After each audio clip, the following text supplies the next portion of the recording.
blame the chief of the army who made 3 days ago a very religiously charged speech where he said, we are not Hindus, we are totally different to Hindus. I expect every government to put pressure on the Pakistani government and ask them to help identify these terrorists and bring them to justice. The world should condemn terrorism in any shape and form, and we must unite, the world must unite, or it could be their country or their people next. It is very, very shocking, and we are appalled. Every decent human being on this earth will be appalled for this heinous attack on tourists who are going about their lives defenseless, without any concern to the outside world. And these people, with the element of surprise, they came, they had planned it, and they achieved their objective of killing humanity when they should be protecting humanity. What kind of people are they? If they are motivated by faith, then they are letting down their own faith as well, because no faith teaches us to take lives of innocent peoples for no good reason whatsoever. And these people were innocent. They had nothing to do with any conflict in the world, and yet they were massacred in a cold-blood manner, identifying them on the basis of their religion and then singling out one by one. Very, very ruthless, merciless killing, and this is such a horrible act of cowardice to attack unarmed people. So therefore, the world should condemn terrorism in any shape and form, and we must unite, the world must unite, or it could be their country or their people next. So therefore, the world should really, really come together and condemn these barbaric human beings. Sir, you are the founding member of Hindu Forum of Britain, sir. And what we saw in this terrorist attack, sir, the terrorists asked for the religion of the tourists, and they targeted them after confirming that they are Hindus, sir. How do you see this development, sir?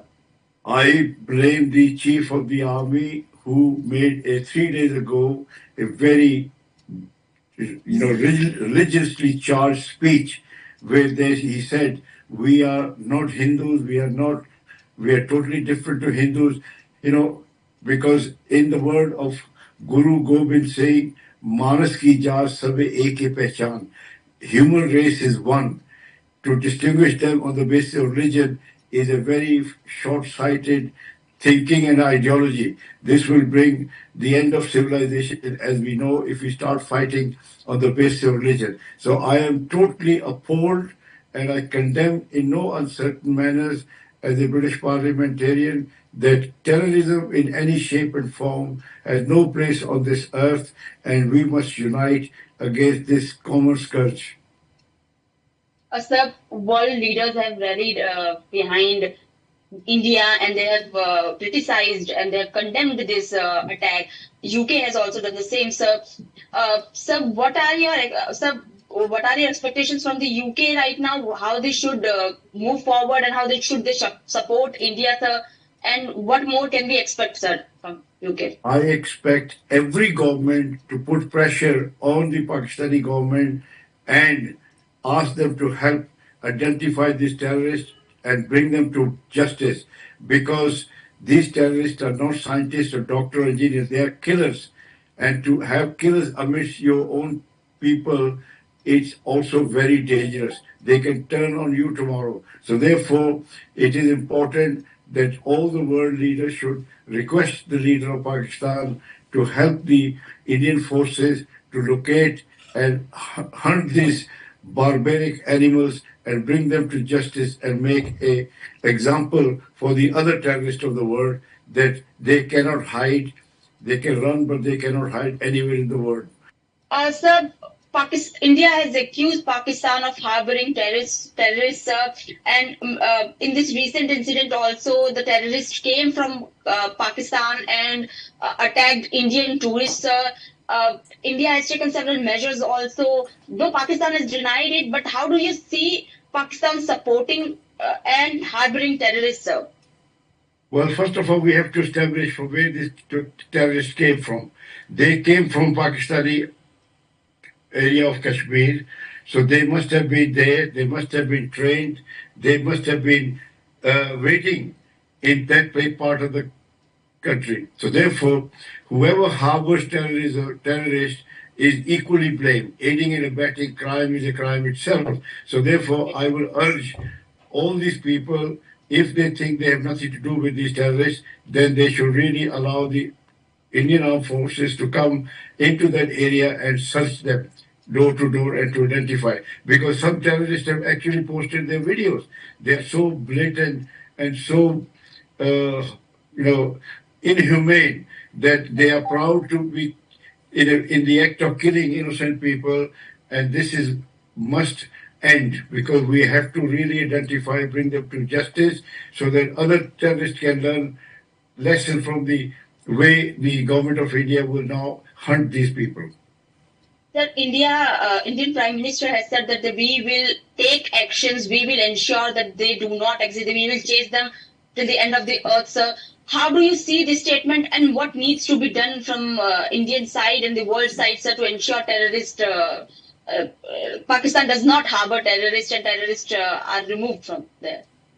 Any conflict has direct consequences among the poor people of that area. The tourism will suffer, the livelihood of people will suffer. There are huge repercussions for innocent people, for their livelihoods and their way of life. So therefore, and also waste of resources which we can ill afford. Those money which we waste on wars should be given to the education and the medical causes of our people. So I am really, really disturbed that in this 21st century, when we have all the modern technology, all the knowledge, all the knowledge of history, why we keep repeating that history. And history has a habit of repeating itself until we learn from it. So therefore, this is a sad day for the people on both sides of the border. Innocent Pakistani tourists have been stranded. They were looking forward to their visit to India. They now been told to go back. The trade has suspended. The water treaty has been suspended. Visas have been suspended. And only because of a handful of terrorists who came and disrupted the way of life of so many millions of people. So therefore, the ramification of the action of these terrorists has a long effect. And I hope that the government of Pakistan will cooperate with the government of India and so defuse the situation for the sake of people on the both sides of the border who have no voice and they expect the leader to speak for them. So therefore, I am appealing to both sides to show restraint and cooperate and collaborate in hunting down these animals and bringing them to justice.